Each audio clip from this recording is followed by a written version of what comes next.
This video is for information and planning purposes only. I'm not telling you what to do, and I'm definitely not telling anyone to break laws or put themselves in danger. Now here's the uncomfortable question. If your emergency plan only works when you're standing in your kitchen next to your supplies, is it really a plan? Or is it just a plan-shaped daydream that makes you feel better on a normal Tuesday? Because most preparedness advice quietly builds your whole setup around a handful of assumptions that sound reasonable, right up until the moment they fall apart. The big one is this: people build plans for a single problem. Power outage plan, civil unrest plan, pandemic plan, grid down plan, bug out plan. But real-world chaos almost never shows up as one clean, polite scenario. It stacks, it piles up, it spreads sideways. And the second the problems stack, your perfectly organized plan can start failing in places you never even checked. Let's talk about the prepper ladder for a second because it's familiar. First you build a 72-hour kit, then you go, okay, let's do a week.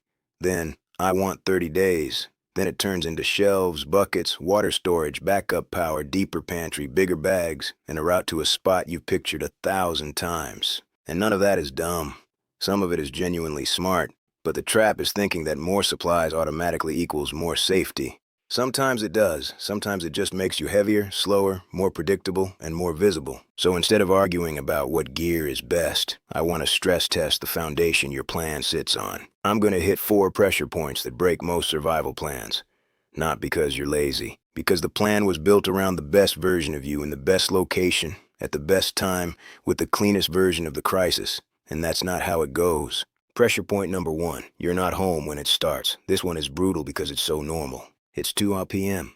You're at work, or you're driving, or you're in a store, or your kid's school calls, and suddenly nothing is routine anymore. And your supplies, they're sitting behind a locked door 30 miles away like they're on the moon. If your go bag is in a closet at home and your route begins in your driveway, your plan assumes you'll magically be there when the moment happens. But emergencies don't schedule appointments. They hit when you're halfway through a workday or stuck in traffic or in a place where you have exactly 2 things on you: a phone and a wallet. So ask yourself something very specific. If this starts while you're at work, how far does your plan actually get you? Not in your imagination, in reality. Can you get home if the roads clog? Can you get your family together if the networks jam? Do you have anything with you that helps you move, think, or communicate if your phone turns into a brick? A lot of plans collapse right here before the event even gets bad, because the plan depends on being in the right place at the right time. Pressure point number 2, visibility becomes a threat. This one is touchy, but it matters. In normal life, being the prepared one feels responsible. You might even feel proud of it. In scarcity, being known as the person who has supplies can become the most dangerous reputation on the block. Not because your neighbors are evil, because hunger changes people, stress changes people, fear changes people. And what starts as, hey, do you have a little extra water, can become, well, you helped once, so you can help again. And then it becomes, you're going to help, whether you want to or not. Here's how it usually happens. Someone notices the deliveries. Someone sees the generator. Someone watches you load cases of water. Someone hears you talk. Then a week goes by, and 2 weeks go by, and information spreads the way it always spreads. Not like a villain movie, like regular humans talking. And now, even if you got enough to ride it out, you've accidentally become a community resource in a world where community is panicking. That's why operational security isn't paranoia, it's just reality management. If you're visible, you're easier to target. If you're predictable, you're easier to pressure. If you keep everything in one obvious spot, you're one bad moment away from losing everything. Pressure point number 3, your body is not the hero version of you. This might be the one nobody likes to admit. Most prep plans assume you're healthy, rested, calm, and physically capable. But crises don't make you stronger. They wear you down. Bad sleep, worse food, stress hormones, dehydration, constant decision fatigue. Then add one small injury: a twisted knee, a pulled back, a cut that gets infected, a migraine that won't stop. Now try to do your plan. Try hauling water. Try moving gear. Try standing watch. Try walking long distances. Try doing one more run for supplies. It's not that you're weak. It's that your plan was written for the version of you that exists on YouTube, not the version of you that exists on day 4 of a real mess. So here's the hard test. Can you execute your plan at 60%? Not as a motivational quote, as a real number. Half the energy, half the speed, half the strength.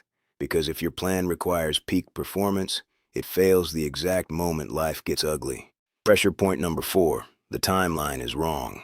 People prep for a crisis, like it has a beginning, a climax, and an ending. But what if it's not a dramatic collapse? What if it's a long grind? Power comes back, then goes away. Stores open, but shelves are thin. Prices stay high. Fuel is weird. Repairs take forever.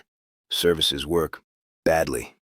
That kind of timeline doesn't trigger your adrenaline the same way, which is exactly why it's dangerous. You don't switch into emergency mode. You just keep living, but worse, week after week, month after month. And the prepper ladder doesn't love that scenario because it doesn't sell well. It's not cinematic, but it's realistic. A stockpile is a bridge, not a destination.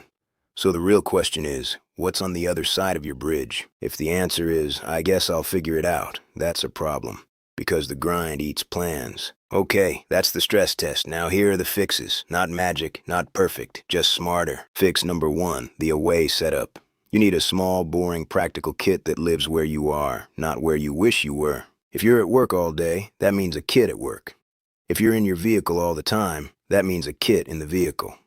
Not a fantasy tactical thing. Just the basics that help you get home and reunite with your people if the normal systems fail. Water, basic calories, a little cash, a simple light, a paper map, a short written contact plan. That's it. The goal isn't to survive the apocalypse in a parking lot. The goal is to not be helpless while trying to get back to your real resources and your family. Fix number 2. Reduce your visibility. Stop advertising. Stop talking about your supplies like it's a fun hobby. Stop posting it. Stop showing it. And if you've already built a nice, obvious prep room, at least think about what a visitor would notice in 30 seconds. Because if someone notices it during normal life, they'll remember it during abnormal life. Also, don't concentrate everything in one easy-to-find place.